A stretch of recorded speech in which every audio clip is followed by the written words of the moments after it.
This channel does not promote any violent, harmful, or illegal activities. All content provided by this channel is meant for an educational purpose only. যদি এমবিএচ kitchen king কিচেনে থাকে তো আমরা যা ইচ্ছে তৈরি করতে পারি। বেগুনের ভর্তা, আলু কপি, ভিন্ডি মশলা, আরো অনেক কিছু।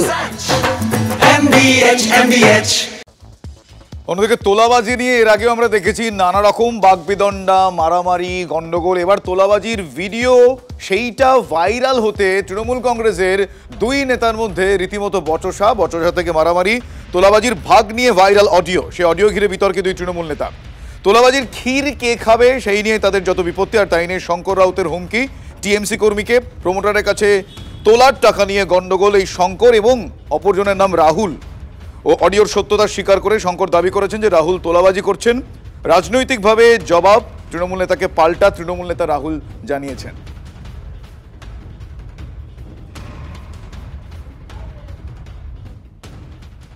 তুমি রাহুল বলছো? হ্যাঁ। তোমাকে 13 নম্বরে কোনো কাজ বন্ধ করতে হয়েছিলে কাউন্সিলরের সাথে? না না। হ্যাঁ না। বলছি ভাই একটা কথা তোমাকে বলে দিচ্ছি, আমি শঙ্কর রাউত বলছি, ঠিক আছে? তুমি যদি ভাবো তুমি পার্থতার সঙ্গে ছবি তুলে বিশাল বড় হিরো হয়ে গেছো, এটা তোমার ভুল ধারণা। আর 13 নম্বর ওয়ার্ডে কোনো কিছু করার আগে একটু আমার সঙ্গে কথা বলে নেবে। হ্যাঁ, কি করেছো না করেছো? উনি আমার মাসি হয়। শোনে না, উনি আমার মাসি হয়। এই শোনো, আরে উনি আমার মাসি হয় তো। তোমার বিশেষ বাড়িতে দেখাবে যেটা বলছি, শোনো এবার তোমাকে। কি বলো? হাড়গুড় ভেঙে দেবো, ঠিক আছে? বাড়াবাড়ি করবে তো? তুমি 13 নম্বরে ব্যাটি করো না, তোমরা ক্রিম খাচ্ছ ওখানে মাসিকে না এ করে। বুঝে কথা বল, ঠিক আছে? হ্যাঁ, কোথায় গিয়ে ক্রিম খাচ্ছে না তো জানার দরকার নেই। কেন আমার মাসি, ঠিক আছে? মাসির ওয়ার্ড অন্য কেউ ক্রিম খাবে? কালকে ঢোক তুই ওখানে, ঢোক। সব দেখে নিচ্ছি আমি। তারপর আমি একে বলছি, ভাই তুমি তো এখানকার ছেলে না, আমার এখানকার ছেলে না, তো তুমি কেন আমার এখানে ঢুকেছো? তুমি কেন এখানে এসে এগুলো করছো? তুমি থাকো কর্পোরেশন একটা বড় নগরে, না এখানে ক্রিম খেয়ে চলে যাচ্ছে। এই আমি এর কি মাসির হই, আমার মাসির এই হয় সেই হয়, ঠিক আছে? কাউন্সিলর মাসির নাম কি? হ্যাঁ, ডালিয়া মুখার্জি। আপনি কাউন্সিলরকে জিজ্ঞেস করুন যে আপনার কোনো এ হয়, এটা আপনার পরিচয় দিচ্ছে। 13 নম্বর ওয়ার্ডটা কারোর বাবার ওয়ার্ড না, কারোর পৈতৃক সম্পত্তি না। কেউ ওয়ার্ডে সারাদিন বলতে পারবে না কেউ এলাকায় ঢুকবে কি এলাকায় ঢুকবে না। আমরা পশ্চিমবঙ্গবাসী, পশ্চিমবঙ্গের যে কোনো প্রান্তে আমি যেতে পারি, যে কোনো প্রান্ততে আমি গিয়ে আমার বন্ধু বান্ধব আত্মীয় স্বজনের সাথে আলাপ আলোচনা করতে পারি, কিন্তু উনি হুলিগান সিম জারি করতে পারেন না। এটা কোথাও ওনার ভুল হয়েছে, মস্তিষ্ক ব্রেনে কোনো শর্টেজ ধরা পড়েছে বলে আমার মনে হয়। আমি এর তীব্র প্রতিবাদ জানাচ্ছি এবং উনি যে ভাষায় যেভাবে আমাকে আক্রমণ করেছেন, আগামী দিনে রাজনৈতিক গণতান্ত্রিক উপায় এর জবাব, উপযুক্ত জবাব ওনাকে আমি দেব। আমরা জাস্ট দেখেছি, বেরিয়ে চলে এসেছি। এটা নিয়ে তো শঙ্কর রাউতের মাথা এত মানে জ্বলে উঠলো কেন আমি বুঝলাম না। কারণ আমার ট্র্যাক রেকর্ড বর্ণগরের বুকে জেনে নেবেন। আমি তোলাবাজ কিনা। আমি 20 বছর ধরে রাজনীতি করছি, আমার ঘরের পয়সা খরচা করে আমি রাজনীতি করি। সুতরাং আমি তোলাবাজ কিনা, আর কে তোলাবাজ দুনিয়া বলবে, গোটা পড়ানো বলবে। সেটা আমি কিছুটা ইনসিকিউর ফিল করছিলাম। ও আমার তো সেরকম ভাবে আমাকে চলার কেউ নেই, তাও আমি বলেছিলাম রাহুল আয় একটু ওয়ার্ডটা ভিজিট করবো, একটু আমার সঙ্গে আয়। ওই আমার সঙ্গে ঘুরছিল। ইনসিকিউর ফিল করছিলেন কেন? ইনসিকিউর ফিল করছেন মানে বুঝতে পারলাম। ইনসিকিউর ফিল তো করবোই, দেখছেন তো আপনি কিরকম ওপেনলি থ্রেট করছে। আমি দলের আমার উচ্চ নেতৃত্বকে জানিয়েছি। এবার আমার উচ্চ নেতৃত্ব যেভাবে গাইড করবে, আমি কোনোদিন দলীয় শৃঙ্খল ভাঙিনি, এখনো ভাঙবো।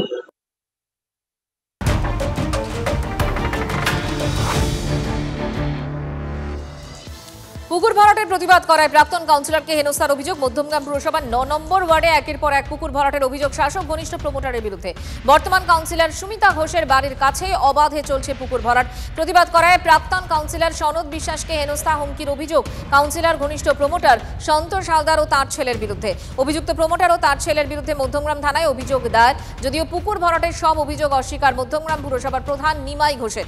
পুকুর ভরাটের অভিযোগ পেলে পদক্ষেপের আশ্বাস পুরসভার।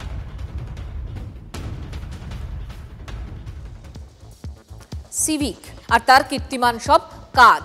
কীর্তিমান সেই সিভিকের আরও একটা কুকীর্তি সামনে এসে কনস্টেবলের উর্দি চুরি করে কসবায় দাদাগিরির অভিযোগ সিভিক ভলেন্টিয়ারের বিরুদ্ধে। পুলিশেরই জালে প্রগতি ময়দান থানার সিভিক ভলেন্টিয়ার, ছদ্মবেশ ধারণ এবং চুরির অভিযোগে সিভিক ভলেন্টিয়ার গ্রেফতার। দুর্ব্যবহারের অভিযোগ জানিয়ে 100 ডায়াল করে অভিযোগ জানান একজন, আর সেই অভিযোগের ভিত্তিতেই গ্রেফতার।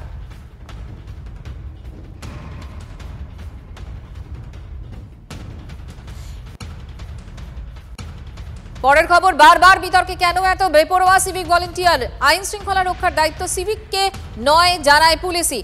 সিভিকের দায়িত্ব বুঝিয়েছে হাইকোর্ট এবং সুপ্রিম কোর্টও। তারপরও কিভাবে নানা অপরাধের নাম জড়াচ্ছে সিভিক ভলেন্টিয়ারদের। সিভিকের দাদাগিরির জেরে অপমানে আত্মঘাতী পাঁশকুড়ার কিশোর। বারাসত থেকে মালদা বারবার তোলাবাজির অভিযোগ সিভিকের বিরুদ্ধে। সিভিক ভলেন্টিয়ারদের এমন বেপরোয়া ভাব বদলাবে কবে? 23 এপ্রিল মালদার ইংরেজ বাজারে বিক্ষোভ তুলতে গিয়ে পুলিশের সঙ্গে লাঠিচার্জ করে সিভিক ভলেন্টিয়ারও।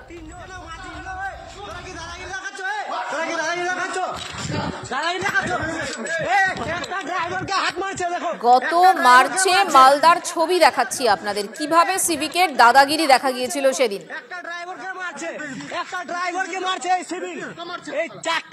বারবার বিতর্কে কেন এত বেপরোয়া সিভিক ভলেন্টিয়ার? দাদাগিরি কবে থামবে? আইন শৃঙ্খলা রক্ষার দায়িত্ব সিভিকের নয়, সেটা পুলিশ জানায় এবং সেটা সুপ্রিম কোর্ট হাইকোর্টও বুঝিয়ে দিয়েছে। তারপরেও এই ছবি আমাদের বারবার দেখতে হচ্ছে। 23 এপ্রিল ইংরেজ বাজারের ছবি আপনাদেরকে দেখাচ্ছি, লাঠি হাতে সিভিক ভলেন্টিয়ার, রীতিমতো লাঠি উঁচিয়ে মার সিভিকের। এত সাহস কোথা থেকে আসে সিভিক ভলেন্টিয়ারের, এ প্রশ্ন বারবার উঠেছে।